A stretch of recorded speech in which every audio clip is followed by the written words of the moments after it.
Poštovani svi, dobrodošli na prvo od dva svečana otvaranja 8. Beogradske NATO nedelje, koju smo ove godine nazvali OVO SMO MI. Centar za evroatlantske studije od početka realizacije ovog projekta ima podršku NATO odeljenja za javnu diplomatiju za ove naše događaje, a od nedavno i podršku Sjedinjenih Američkih Država, a ove godine najveću podršku su nam pružili upravo nova Point ambasada NATO u Srbiji, Kraljevina Holandije. Izuzetno imamo dobar listu učesnika. Sutra će nam se obratiti i ministar spoljnih poslova Republike Srbije, gospodin Ivica Dačić, potpredsednik Narodne skupštine Vladimír Marinković, nova pomoćnica generalnog sekretara NATO za javnu diplomatiju, gospođa Bejba Braže, predstavnici NATO iz odeljenja za politiku i bezbednost, iz odeljenja za operacije. Takođe, vrlo sam ponosna što imamo ključni panel po meni, imajući u vidu situaciju u kojoj se sve ovo dešava, dakle panel između našeg načelnika generalštaba generala Milana Mojsilovića i komadanta KFOR-a generala Mikela Risija. Dakle, imat ćemo izuzetne paneliste koji će razgovarati o odnosima Srbije i NATO-a, o odnosima EU i NATO-a i na kraju, ali ne manje važno, i panel o značaju odnosa Srbije i Sjedinjenih Američkih Država. Obratit će nam se tom prilikom i izvršni potpredsednik Atlantskog saveta Sjedinjenih Američkih Država, gospodin Damon Wilson. Ali večeras počinjemo našu zvaničnu 8. Beogradsku NATO nedelju sa izuzetnim govornikom i vrlo mi je milo što nam se pridružio poslanik Evropskog parlamenta Vladimír Bilčík, koji je inače i izvestilac Evropskog parlamenta za Srbiju, ali ono što se manje zna, on je takođe i predsednik odbora za stabilizaciju i asocijaciju Crne Gore. Znate, kad radite u Srbiji, vodite think tank koji se zalaže za članstvo Srbije u NATO, bez obzira što se zovete Centar za evroatlantske studije, obično vas nekako svrstaju samo na ovu stranu bavljenja NATO ili eventualno praćenja odnosa sa Sjedinjenim Američkim Državama. Ali centar se bavi i evropskom politikom, pre svega spoljnom, bezbednostnom i odbrambenom u regionu i spoljnom, bezbednostnom i odbrambenom politikom Republike Srbije, takođe što podrazumeva i evropske integracije. Uvek smo insistirali da, pogotovo zato što ovaj posao radimo u vojno neutralnoj zemlji, da predstavimo značaj i vezu saradnje između Evropske unije i NATO-a. I uvek smo pokušavali da imamo i visoke govornike iz Evropske unije, iz institucija Evropske unije. I zato mi je takođe posebno drago što nam se gospodin Bilčík večeras pridružio. Njega ne treba više posebno predstavljati u Srbiji, on je već postao izuzetno popularan i kredibilan čovek koji ima i veliku akademsku karijeru i karijeru u analitičkim organizacijama i u politici.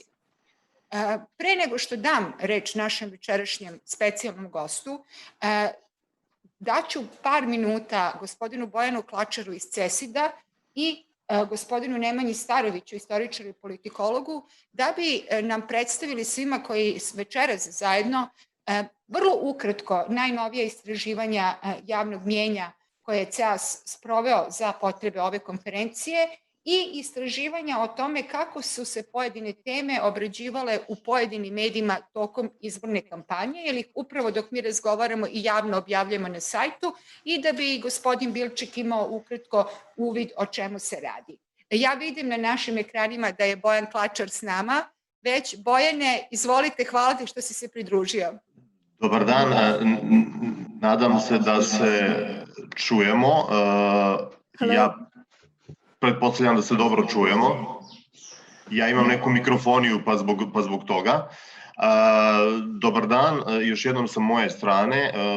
Hvala najpre Jeleni i CEAS timu na pozivu i na organizaciji NATO nedelje i hvala na prilici da ja lično i CeSID kao organizacija daju svoj mali skroman doprinos kroz ovo partnerstvo.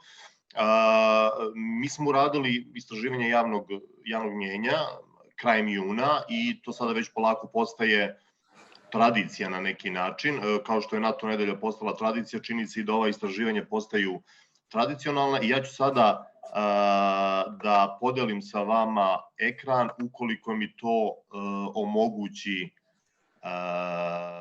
omogući organizator ili ukoliko pak ne može da se omogući podela ekrana, onda da ja nastavim da pričam bez prezentacije, iako mislim da bi bilo dobro zbog ostalih učesnika ako je moguće da mi se omogući da podelim ekran. Da li je tako nešto moguće? Moguće, izvoli Bojane. Samo da vidim... Gospodine Bilčík, da li čujete Bojane, da proverimo i to? Jel čujete? Excellent. Izvoli Bojane, možeš da šeruješ. Da, s tim što treba da mi organizator, da li se Anđa bavila time, omogući da ja to uradim kao neko ko je gost. Treba mi dozvola, treba da mi neko ko je organizovao sastanak da dozvolu da to uradim. Sad je imam, hvala.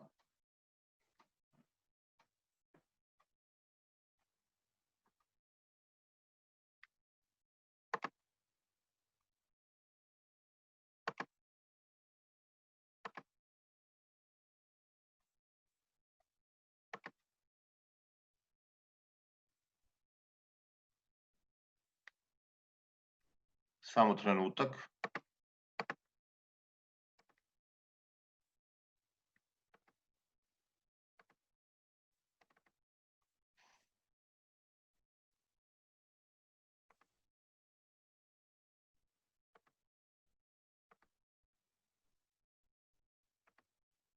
I ako mogu ja da dam dok čekamo, aha. Ja pretpostavljam da sada imate prilike da vidite. Ja ću pokušati u skladu sa Jelenom intervencijom da budem što kraći kako bi ostalo dovoljno vremena i neću se na svim nalazima zadržavati predugo.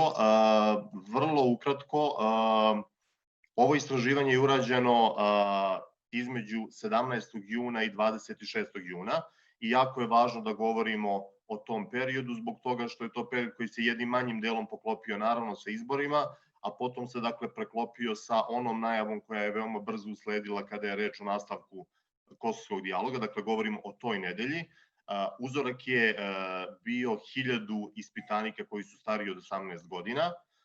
Urađen je naravno telefonski, nemoguće je bilo u ovakvoj situaciji raditi face-to-face istraživanja i na osnovu CEAS-ovih inputa napravljen je upitnik od 25 varijabli plus sociodemografije i ono što je jako važna informacija za sve učesnike danas, ovo je treće istraživanje, od 2018. godine ih redovno radimo ih manje više po istoj metodologiji, radimo ih na istim uzorcima i istom tehnikom i svi ovi nalazi su veoma uporedivi.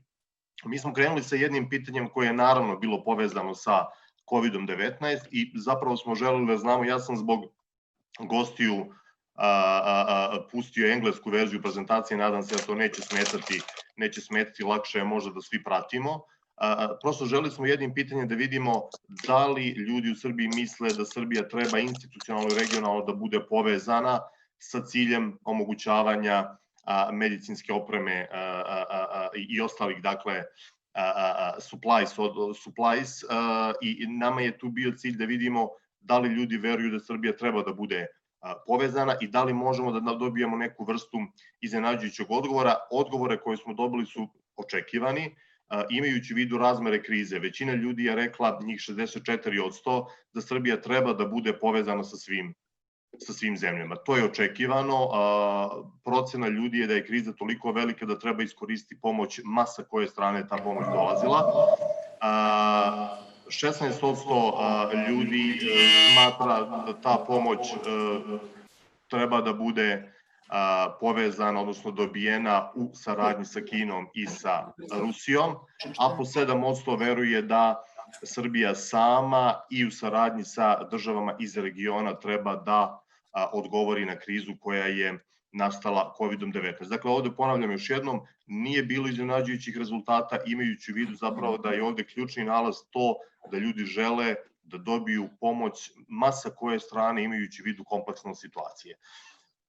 Sada dolazimo do onih, ajde da kažemo, najvažnijih tema u našem istraživanju. Jelena je pomenula ulogu CEAS-a u nekim od tih tema i naravno ovo je to ključno pitanje kako bi ljudi u Srbiji glasali na nekom potencijalnom referendumu za ulazak u Evropsku uniju. Kao što vidite, mi ga ponavljamo poslednje 3 godine i nema iznenađenja, ja bih rekao da su ovo dobri nalazi. Zbog čega govorim da su dobri nalazi? Mi vidimo jednu stabilnu podršku evropskim integracijama. Ona je u ovom momentu 51%, vrlo je stabilno oko polovine ili nešto iznad polovine ako pogledamo i nalaze nekih drugih istraživača i to je u datim kompleksnim okolnostima veoma dobar podatak, zato što je stabilan, zato što nema padova koje smo imali u prošlosti pre nekoliko godina kada je taj procenat iznosio 45%.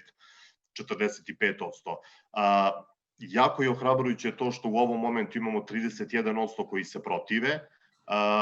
To je pad u odnosu na 2018. i 2019. godinu i taj pad zapravo ljudi koji se protive evropskim integracijama je zapravo preliven u one ljude koji na ovom referendumu zapravo ne bi ni učestvovali. Zato smo mi sada došli u situaciju da imamo 18% ljudi koji nam kažu da ne bi izašli ili ne bi glasali na ovom referendumu. Dakle, imamo jednu stabilnu, polovičnu ili iznad polovičnu podršku procesu evropskih integracija u ovom momentu i ispod trećine ljudi koji se tome direktno protive. Kad je reč o NATO, gotovo da nema razlika, bitnih razlika u odnosu na ono što smo ranije imali. 9% ljudi, dakle, ili svaki 11 ispitanik bi u ovom momentu glasao za članstvo Srbije u NATO. Ako pogledate to u odnosu na 2018. i 2019. godinu, vidite da zapravo tu nema suštinskih razlika. Govorimo o nekoj stabilnoj podršci koja se nalazi, ajde da kažem, oko desetine populacije. Procenat protivnika NATO-a u ovom momentu iznosi 72%. To je pad u odnosu na 2019.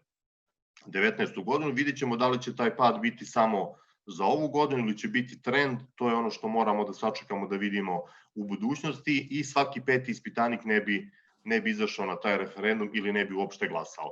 Gde imamo jedino značajnije, da kažemo, odstupanje, to je Beograd. U Beogradu bi za ulazak u NATO glasalo 14% ispitanika i to je, da kažemo, ta jedna razlika koju možemo da uočimo. Dakle, ljudi u Beogradu su iznad proseka, bi u ovom momentu podržali članstvo Srbije u NATO paktu i naravno najveći procenat protivnika, kako članstvo u NATO, tako u članstvo u Evropskoj uniji, potiče od ljudi koji imaju osnovnu školu ili manje i od starije populacije.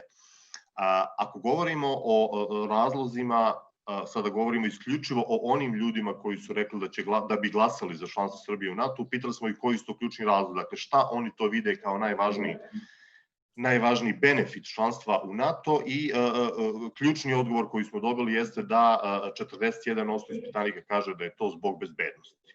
Zbog bezbednostnih razloga. I ako ja to posmatram istraživački, ovo je dobar nalaz. Dakle, NATO je ipak takav savez da je potpuno prirodno i normalno očekivati da je bezbednost ključni razlog. 22% ljudi kaže da je to bolje za nas, dakle pripada i onoj grupi ljudi koja se opredeljuje i daje neku vrstu neodređenog odgovora, ali znaju da je to bolje za nas. I imamo 12% ljudi koji su, hajde da kažemo, konformisti, oni ljudi koji kažu da je dobro zato što su i svi drugi već tamo. Ako to pogledamo u odnosu na 2019. godinu, zapravo vidimo da je ovaj razlog bezbednosti koji se navodi u velikom porastu, dakle sa 20 na 41%. Koji su razlozi protiv? Nema nikakve dileme da je ključni razlog bombardovanje 1990. godine i ako vidite, to je čak i veći procenat u odnosu na 2019. godinu. Dakle, 63% ispitanika u ovom momentu kaže da je NATO bombardovanje ključni razlog zbog čega se oni protive članstvu Srbije u NATO i jedino što možemo mimo toga istaći jeste zapravo taj jedan opšti razlog, a to je dakle da su ljudi rekli da nam oni nisu prijatelji, misle na članice NATO saveza. Zaboravio sam reći, ovde govorimo o otvorenom pitanju, dakle ovde smo slušali šta ljudi govore i upisivali njihove odgovore. Zbog toga su zapravo i ovakve formulacije da ne biste bili zbunjeni. Dakle, na jednoj strani bezbednost je ključni razlog zbog čega bi glasali za ulazak u NATO, NATO bombardovanje je ključni razlog zbog čega bi glasali protiv.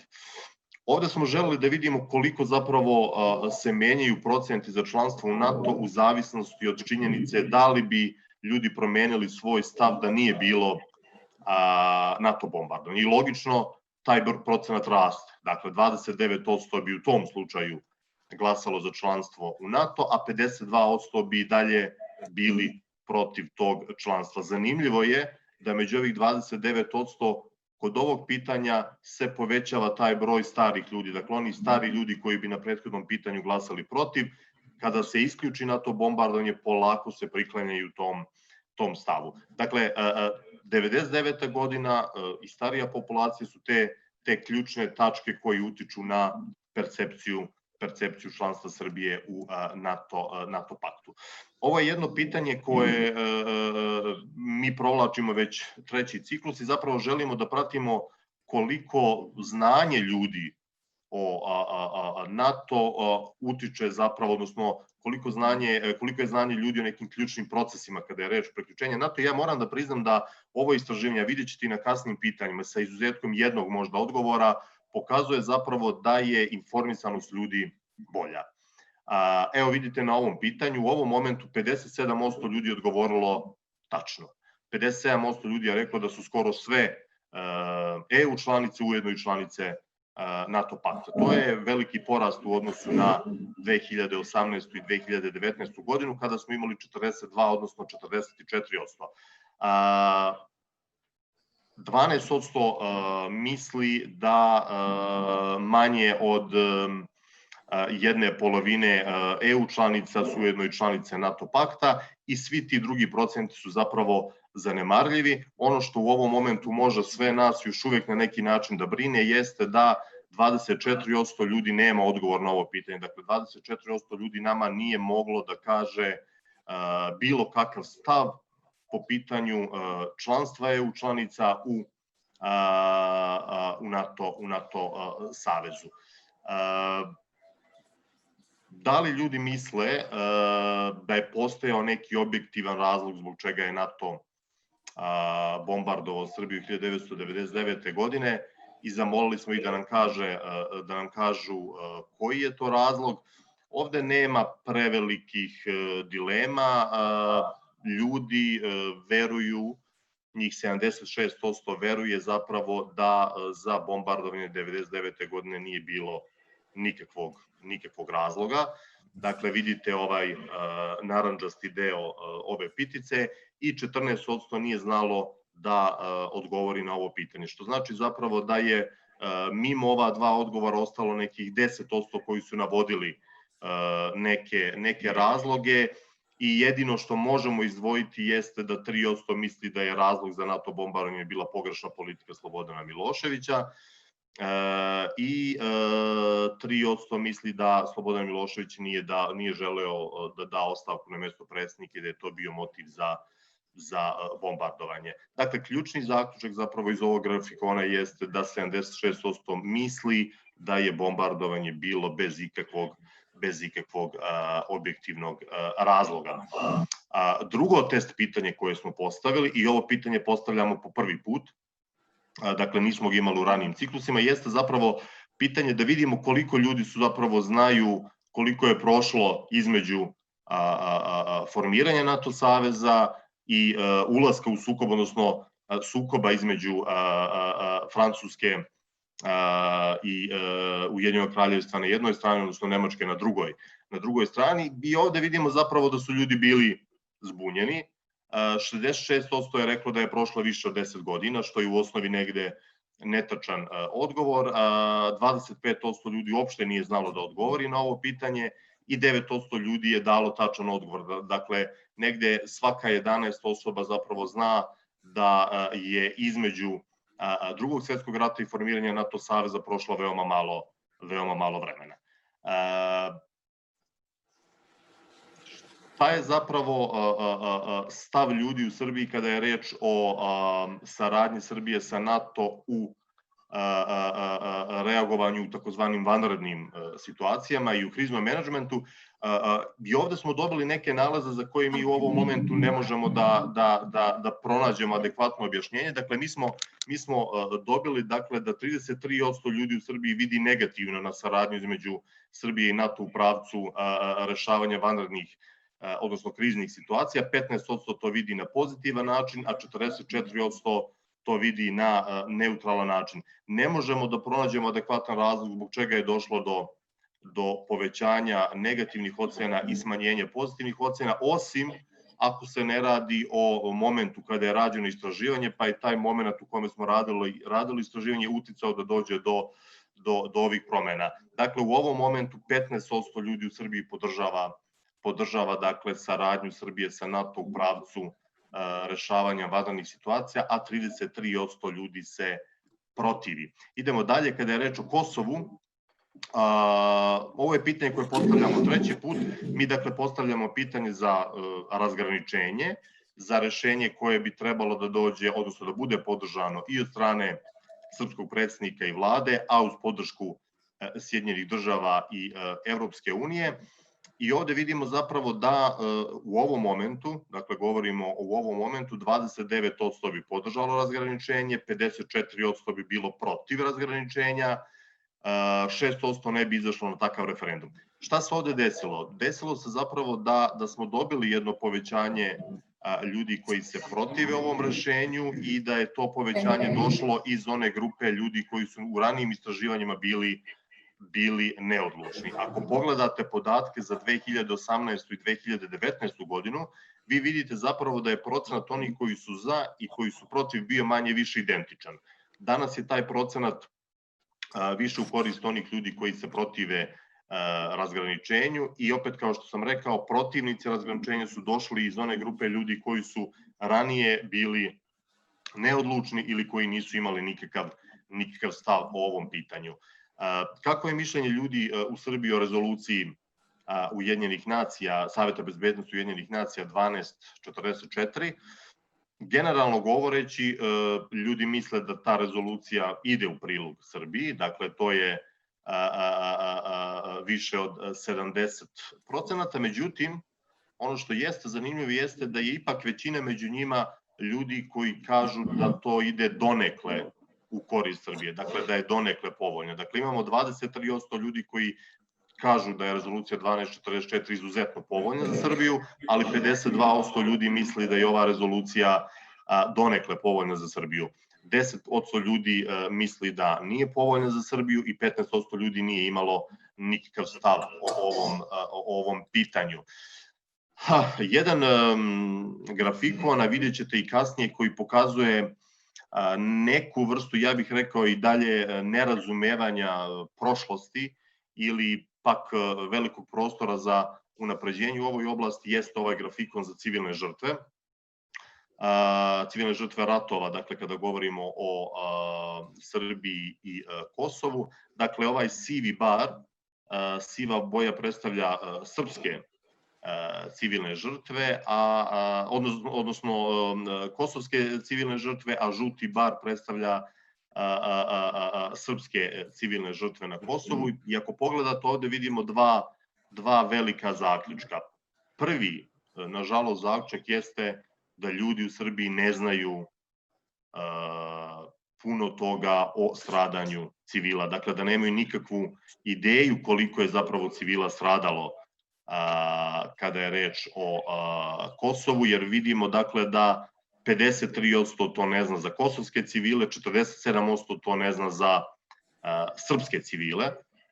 I drugi zaključak jeste naravno da ljudi u Srbiji veruju da je broj kosovskih žrtava mnogo manji nego što je to broj srpskih žrtava. Vidite zapravo da 23% ljudi u Srbiji, dakle svaki peti, misli da je na Kosovu stradalo manje od 1000 ljudi sa Kosova, što je, ispravit ćete me ako grešim, sasvim sigurno netačno. Dakle, postoji jedan jako veliki prostor, jako veliki, ja bih rekao, izazov kako unaprediti dalje razumevanje naše prošlosti.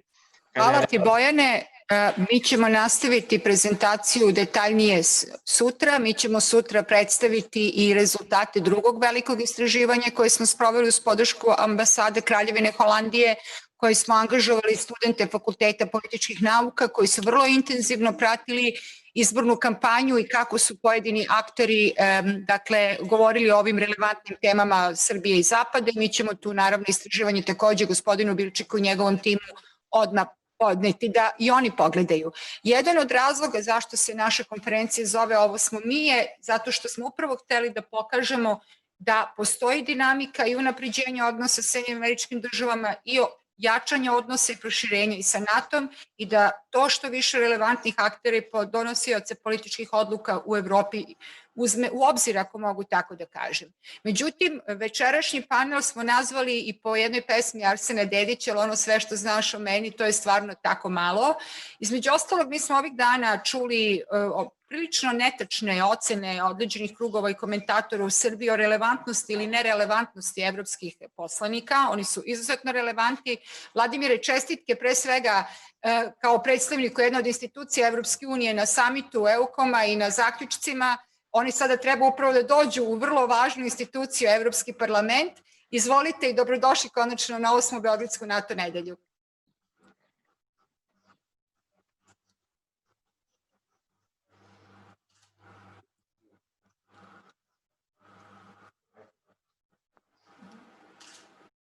Thank you very much, and a very good evening to everyone in Belgrade.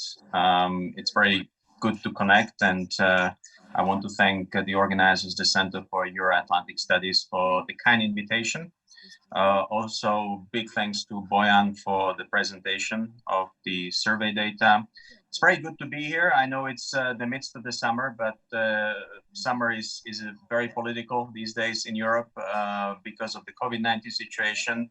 And we just had a marathon summit in Brussels, which ended early this morning with an agreement on a big financial package for Europe's recovery. And I think this is also good news, not just for the member states and for the European Union. Of course, we in the European Parliament will have an extraordinary session later this week to discuss this deal. And I know we have a lot of questions in the European Parliament. Overall, I think it's a good news that we have a deal.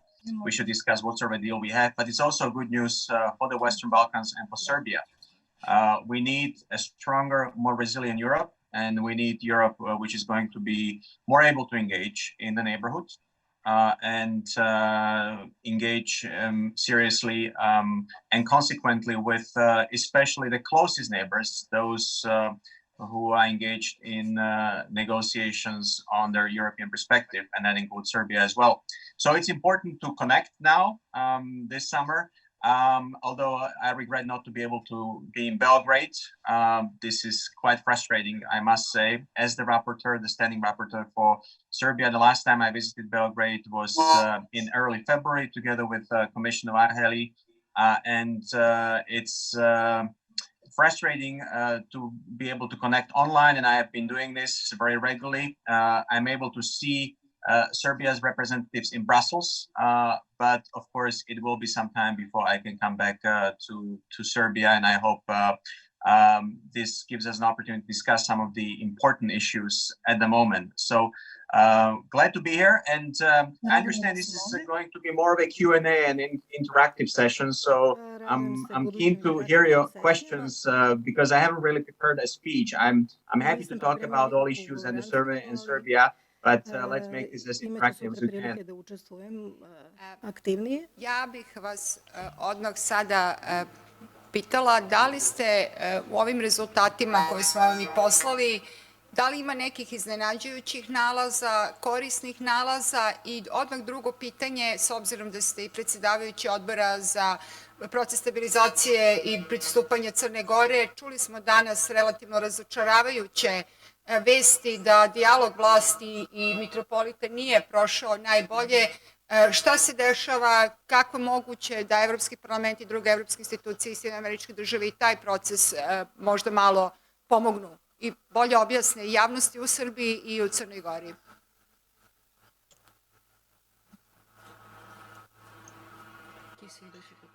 Thank you very much. I didn't quite get all the interpretation, ali samo malo razumim. So I'll try to answer. I know there's a question about the relations between Serbia and Montenegro and the church issue. And I guess you asked me also to comment a bit on the data and the findings of the survey, if I caught it completely. Now, let me start with the first issue. And maybe let me make two quick observations on the survey. First, I think I'm intrigued by the data which talk about the overall support for European Union membership in Serbia. I think it's good that there is a solid support and there is a solid figure of over 50% of people who would vote in a referendum in favor of Serbia's membership in the European Union. That's good news. But I also am convinced that that number could and should be higher. We've seen this across the candidate countries in the past, that the overall public support for European Union membership has been higher than 50%, much higher than 50%. And this is something which has in many cases been maintained over time. And this is important. The European Union is keen to engage on enlargement. At the moment, we've done a lot of work in the past year to forge consensus across the institutions, across the EU member states, in terms of how we can move ahead with enlargement. There is a clear strategic goal to have at least one country ready for European Union accession by 2024, when we finish this institutional cycle in the EU institutions. And I very much cross my fingers that we can have more than one country ready. I'd be happy to have as many as possible. But this will entail a lot of hard work on reforms, on delivery of action, on acceleration of the accession negotiations. And I also believe this will entail a lot of hard work and active political work on the ground by the political elite in Serbia as well, with the public. This is something which we need to see. Convincing work with the public, that the public really cannot hesitate about EU membership, because this is not just about pleasing the rest of the EU. This is mostly about Serbia's future, European future, which has brought huge benefits, by the way. EU membership has brought huge benefits to all those countries that have exceeded in the past 20 years. I can just cite the example of my own country, Slovakia, which has changed fundamentally from the 1990s to where we are today, in terms of how well off we are economically, how well integrated we are politically, and also what role we play and manage to play, and some of our people in European politics. I'm very pleased to be active in the Balkans as the standing rapporteur for Serbia, as the chair of the delegation Montenegro. Miroslav Lajčák, another Slovak diplomat, is now engaged in facilitating the talks between Pristina and Belgrade, crucial political dialogue. And so it just shows that small countries can be very successful as EU member states. So this is about really taking up the opportunity. And here I would like to say the numbers are good, but I think there is a lot more work in terms of public communication that can be done and should be done on the ground. This also entails our ability, EU politicians, to communicate clearly the benefits of EU membership. But I think the key task is really for the elite in Serbia. The ownership of the EU agenda must be something which will come natural to the public and the political elite. And so I think it's a good solid base, but more work needs to be done. My second observation in terms of data is when I look at the other questions related to security, to history, the past, NATO, questions about Kosovo. I'd say that a lot more work has to be done on reconciliation, on confronting the past, to have that future. I can assure you, as the standing rapporteur for Serbia, I will certainly pay attention to issues of reconciliation also in my report in the European Parliament, which I'll draft later this fall. We have a unique opportunity to move when it comes to reconciliation through the restart of the dialogue between Belgrade and Pristina. I think this is an opportunity which should be taken up with full seriousness by the elites in the region. And it's also an opportunity to really look to the future. The Western Balkans, Serbia will have a successful, prosperous, stable, and European future only if it manages to reconcile some of its past mistakes And this is an important message which I'd like to underline today when I look at this data. I think Serbia needs to look ahead when we talk about questions of security, when we talk about questions of alliances. We in Europe must cooperate more closely. And the European Union and NATO membership has brought in the past to all those countries that entered both the European Union and NATO more security, more prosperity, and more strength, more international influence. And this is the lesson I can certainly underline from the Slovak experience, but it's a lesson we see from across the region in East Central Europe. So I think the Southeast Europe should continue in the same path, along the same way. And there is a lot more work that needs to be done in public communication in terms of how the West Balkans, and this is not just a message to Serbia, it's this message to the whole region, confronts the past. The conflicts of the past shouldn't guide the future action. This is something we learned in Central Europe. We in Slovakia have always had complicated relations with Hungary. We had uneasy relations settling our dissolution of the state with the Czechs, the Czechoslovakia. We have bigger neighbors. We are small kids in the middle of Europe. Poland is a lot bigger. Hungary is bigger. The Czech Republic is bigger. Austria is bigger and richer. Ukraine is our biggest neighbor. So we are kind of stuck in this region. And we've learned the best way to confront a successful future is to really look together how we can best cooperate with our neighbors and settle also some of the most divisive issues from our past. And I think we've been able to do this to a good extent. It's a continuous effort. And this is something which I'd say is a good lesson, perhaps, which could be taken up also in the Western Balkans. So this would be my two observations on the data as we look ahead in terms of what's coming up in Serbia's negotiation with the European Union, but also Serbia's domestic transformation. In terms of the public and the reforms. So we can engage seriously on really accelerating the negotiations on the European Union membership and also on our security cooperation. Now, my last remark will be on Montenegro, and I think this is only natural that I'll say that any precondition for good European future of Serbia is good neighbor relations with everybody, every neighbor in the region, and that includes also Montenegro. I know it's not easy because of a number of issues from the past, but I think the only way ahead is dialogue, dialogue, dialogue. That also includes a future resolution to the question of the application of the law on the religious freedoms in Montenegro. I think the only way to resolve this issue is through dialogue between the government in Montenegro and the church representatives. And we in the European Union are ready to help with this. There are a number of European institutions, international institutions watching this process very closely. And I think just as we've resolved a number of thorny, difficult issues from the past in Central Europe, which saw centuries of war, and we are now able to work together in the European Union, I think the same goes for the Western Balkans. But there has to be a genuine interest in resolving these issues, in finding compromise, in giving up something. This cannot be a win-win game in terms of, I win everything and they lose everything. This has to be about a game whereby everybody gains something, while everybody is also willing to give up something.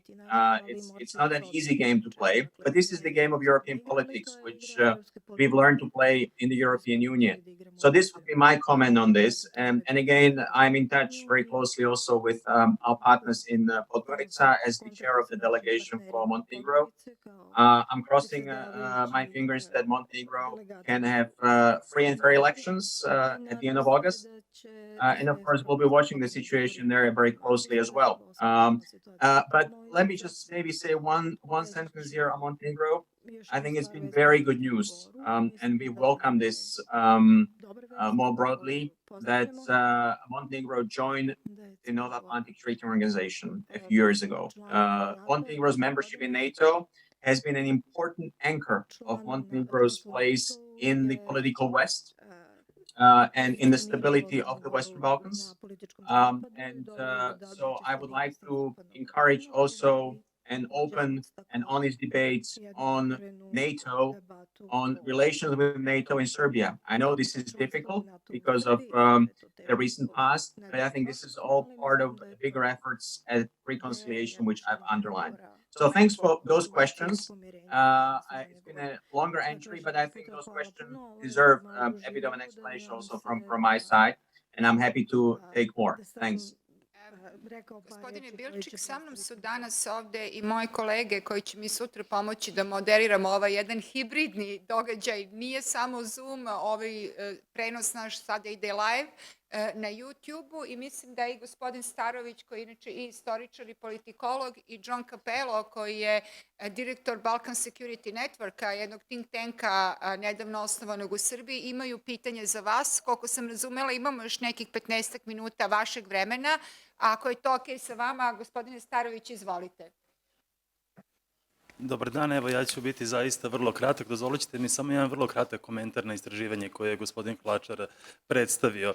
Naime, imajući u vidu, dakle, taj, nažalost, veoma stabilan nivo podrške članstvu Srbije u NATO koji se kreće oko 10% i diskrepancu u odnosu na veoma stabilan nivo podrške članstvu Srbije u Evropskoj uniji, uvek se setim jedne šale ili pak ozbiljne šale koja kaže da kada bi se sutra NATO savez rasformirao i preksutra ponovo formirao sa istom strukturom država članica, sa istom misijom, istim aktivnostima, ali samo sa drugim imenom, da bi nivo podrške NATO u Srbiji dramatično porastao.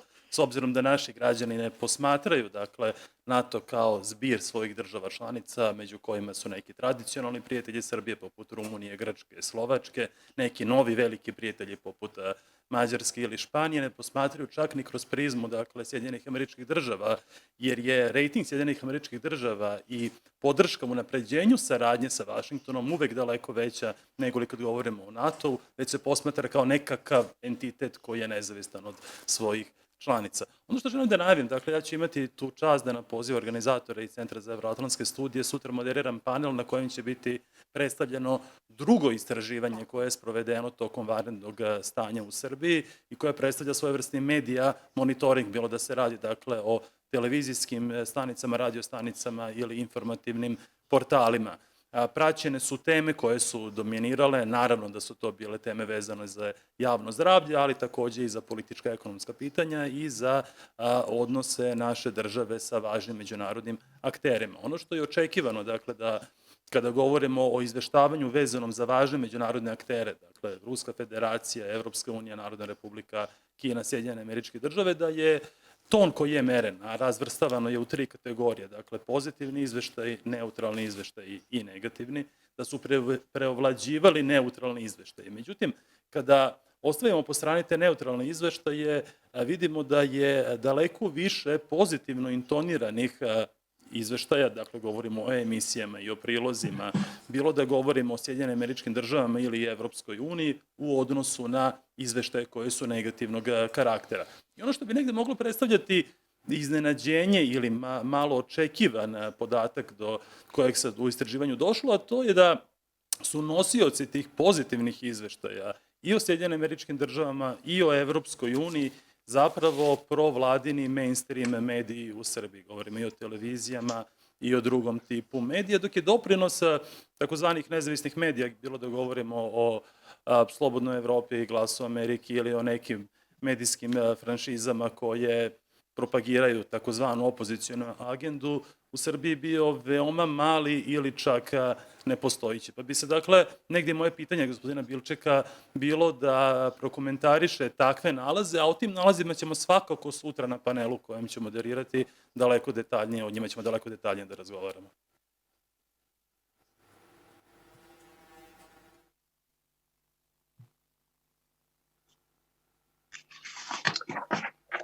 Thank you very much. I'm not sure if I should comment on the media Nisam baš sigurna da li mogu da or komentarišem o you medijima wanting me to comment more generally on ili the attitudes generalno towards NATO. That wasn't quite clear from your o question. odnosu Could you maybe između Evropske unije i specify, NATO-a. please? Ako želite, naravno, možete se osvrnuti na onaj prvi deo rezultata koje sam negde izneo. Dakle, da li je za vas iznenađenje to što su medijski izveštaji o Srbiji vezani za Evropsku uniju i za Sjedinjene Američke Države bili više pozitivni nego li negativni?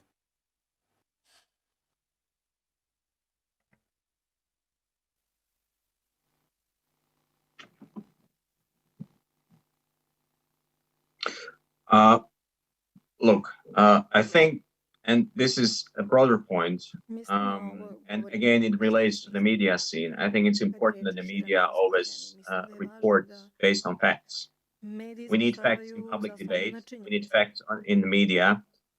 This is something which I've always fought for Sam se uvek as a citizen, and I always fight for in politics.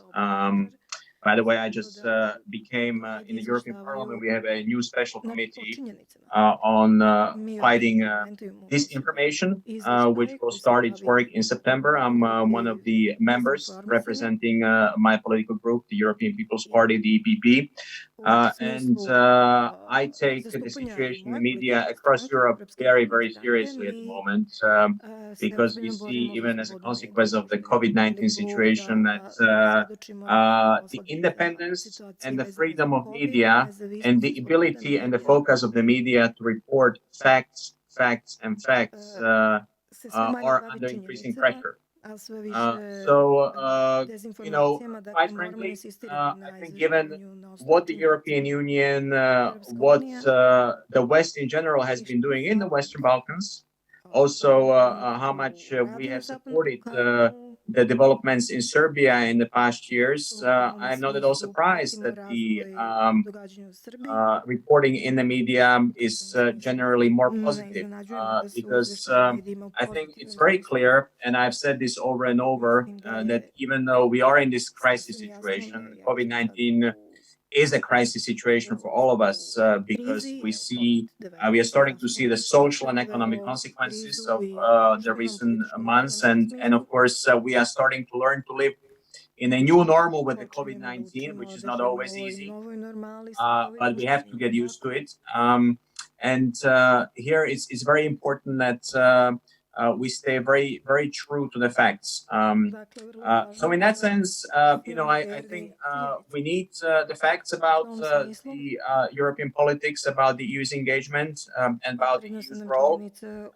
And I generally believe that what the European Union has been doing in the Western Balkans, and especially in Serbia, has been good news for the country and for the people in the country, delivering consistently the highest sum of financial assistance, the strongest investment. When you look at where the investments are coming from across the world, so foreign investment to Serbia, it is the EU member states, and political support.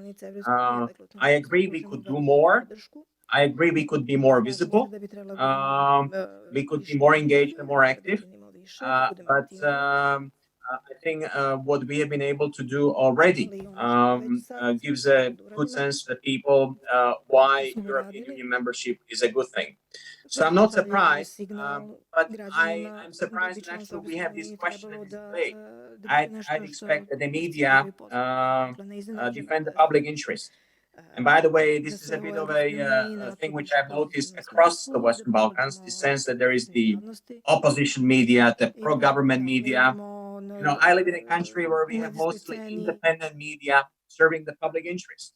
And I think this is something which we should all work towards, have a stronger media scene which defends the public interest, represents the public interest, and whereby people don't question that, who is this media reporting for, on whose behalf? I think this is also an important part of our work, our engagement, in terms of the enlargement agenda, to make sure that the media scene is strong, is free, and is independent. And we shouldn't have this sort of debate questioning, the reporting by the media, because facts are facts, and we should have the facts straight. Now that means we should also have the full right to express our opinion, and our opinion may vary. You know, our opinion may be, I don't like the European Union, I like the European Union, I don't like NATO, I don't like NATO, but our opinion should always be well informed based on the facts, and we need clarity on the facts. And here I'd say that it should be no surprise that the facts about the EU and Europe are positive.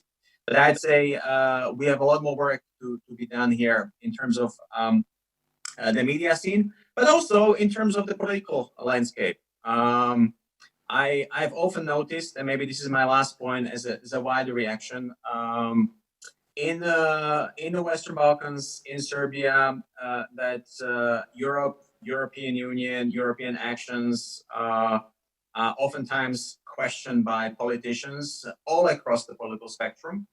And I'd expect that in a country which is keen to join the European Union, which is genuinely interested in doing so, that the fight is mostly about how that can be best achieved, rather than the fight is with the European politicians who are here to really trying to help attain that goal. And that is a more general remark in terms of how I view the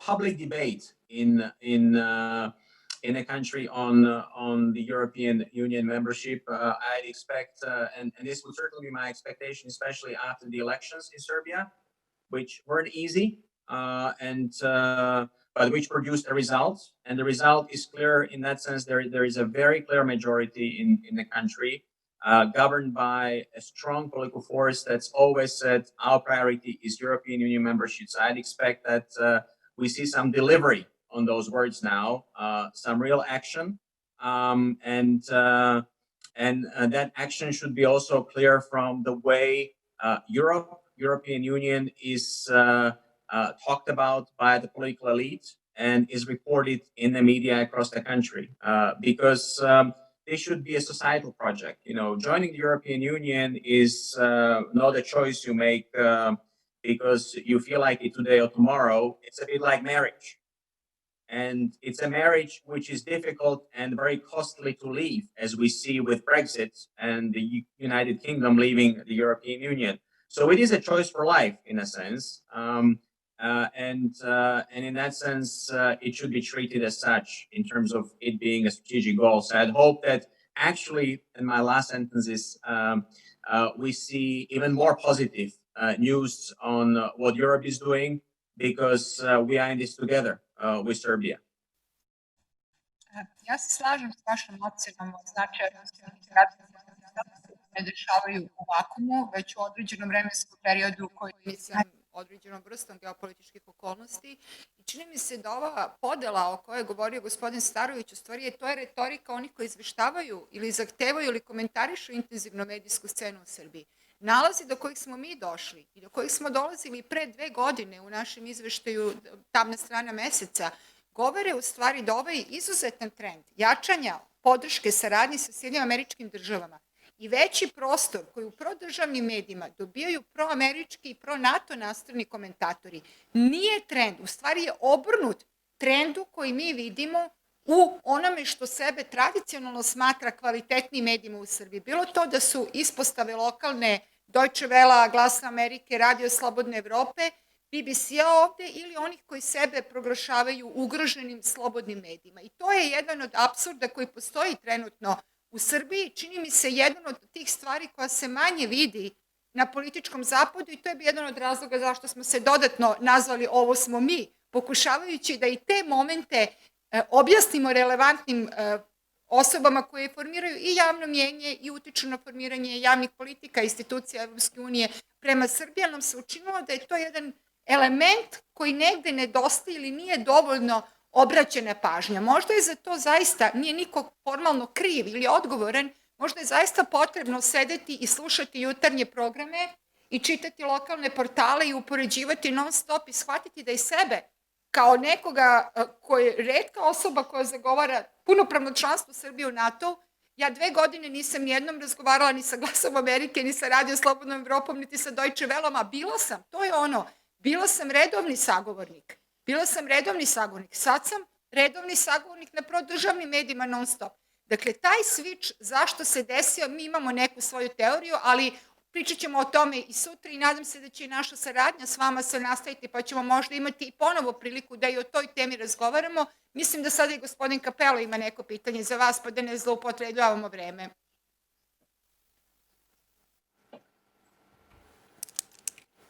Thank you, Jelena. And of course, thank you to the Center for Euro-Atlantic Studies for having me again this year. Happy to be here. Actually, Mr. Bilčík, you covered my question, and Jelena, you're following up. I wanted to delve a little bit more into what lessons we might share in dealing with public opinion. You talked about it being like a marriage, and I think that partnership is something that I hope we have a chance to discuss further, tomorrow. Because I think that's key to this.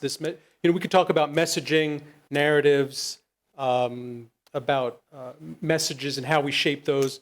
But at the end of the day, it's really the actions and that partnership that resonates with the public. And I'd like to hear a little bit about how the European Union, from the European perspective, what lessons you could share with improving that partnership, with developing and building and showing that it is in fact something that's beyond sometimes what we see as propaganda for NATO, propaganda for the EU, but it's real, and I think this COVID situation shows that it's real. And it has effect on people's daily lives. So showing that partnership, I think that resonates as a message. And I'd like to hear a little bit about how we do that as Europeans and as Americans.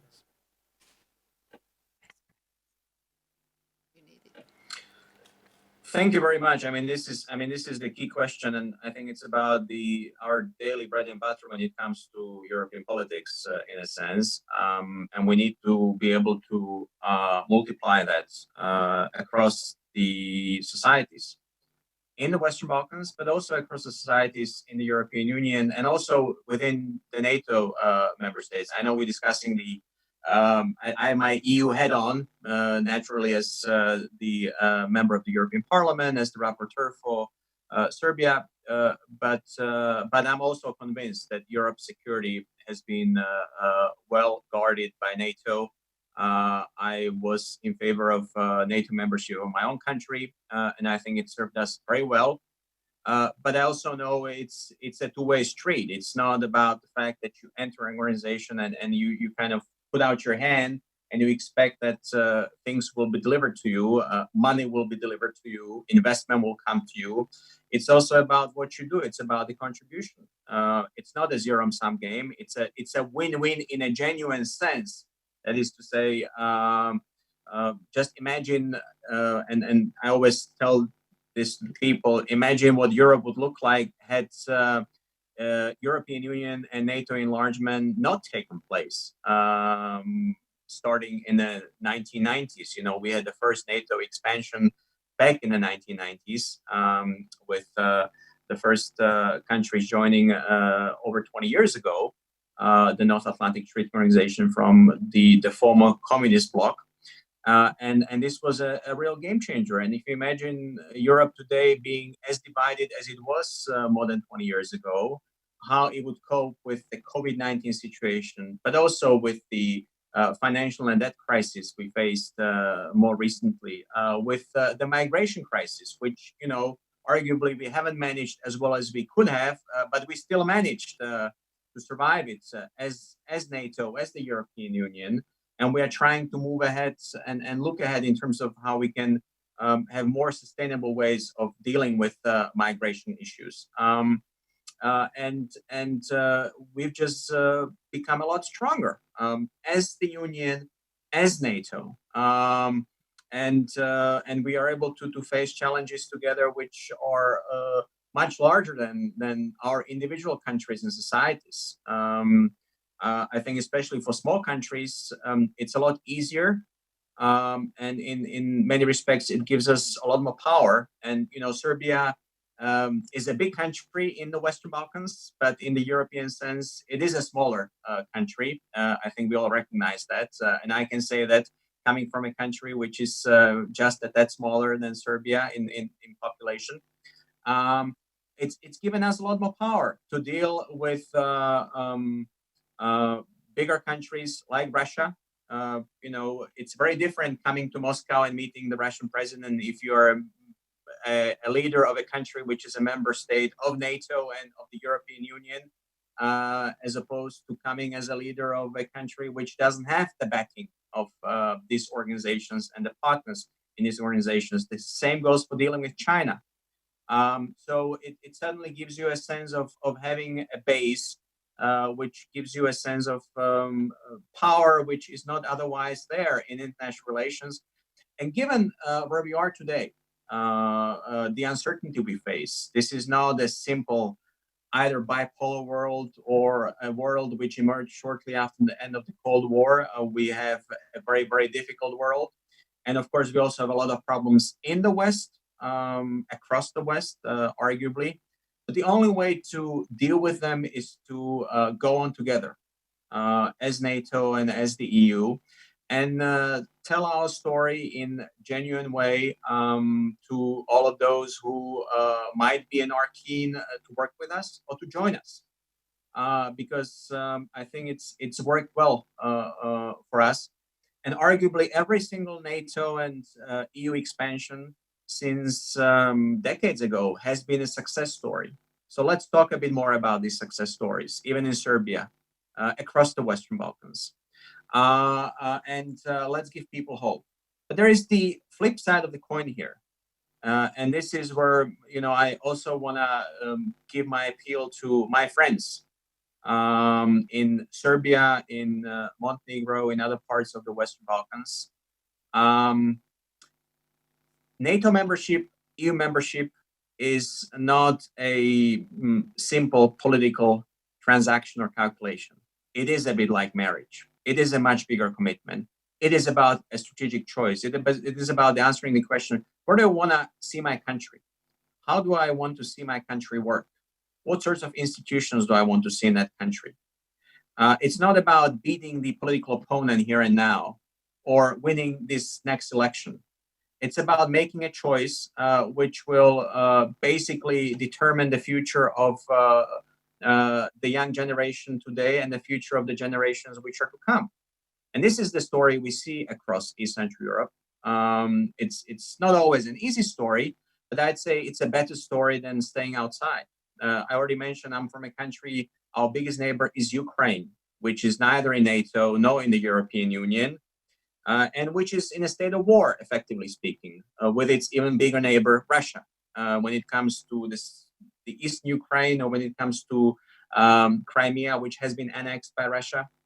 So I want to say that it's also about taking up the choice, the civilizational choice, seriously. And that entails hard work, commitment to reform, and delivery of action on the ground across the Western Balkans, which we are keen to see.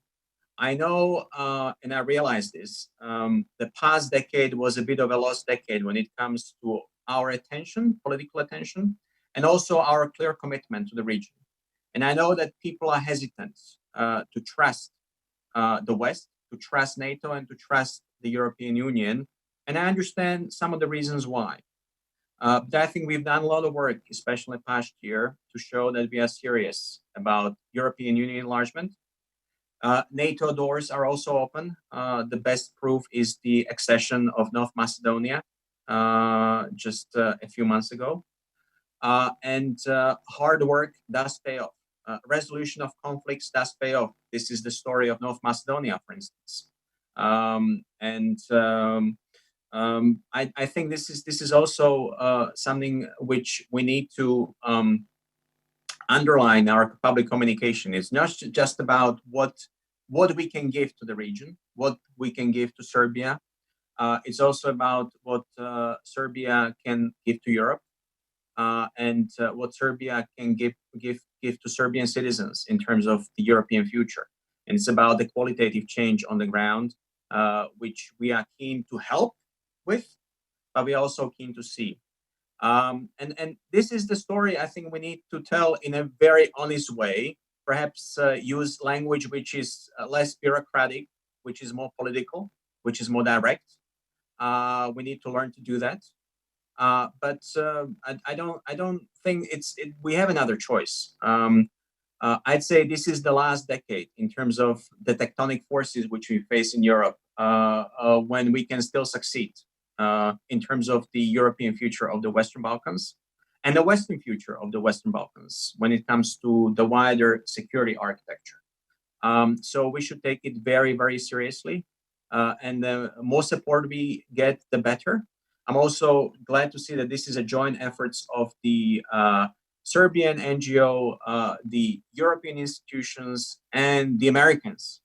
I think we need to be on board, all of us. We are in this boat all together.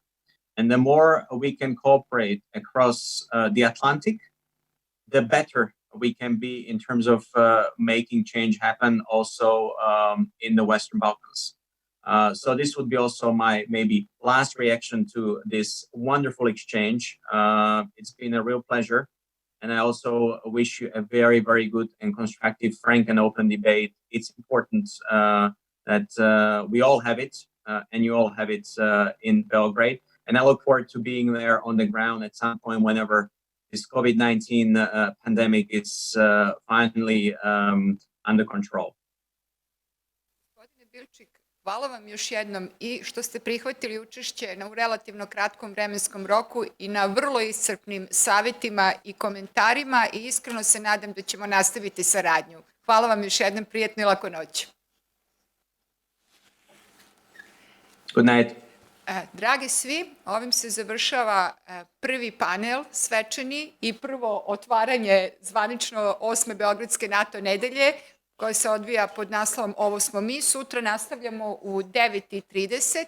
Dakle, ja bi se samo još sada zahvalila i novinskoj agenciji Tanjug. Ona ne samo što nam je omogućila da koristimo ovu divnu sliku za naš vizualni identitet za ovu konferenciju, nego prenosi sve vreme takođe live naš događaj i prenosit će takođe i sutra live. Događaj možete da pratite i na YouTube kanalu i na srpsko-hrvatskom jeziku i na engleskom jeziku. Hvala mojim kolegama, ja se iskreno nadam da ćete mi sutra pomoći, jer zbog mera pandemijskih ne smemo da koristimo klimu, napolju je 30 i nešto stepeni i dok smo razgovarali jednog momenta su putovali avioni okolo koji su zaprašivali od komaraca, zaista nije jednostavno i sam je pomoć potrebna i hvala vam unapred za to. Vidimo se sutra.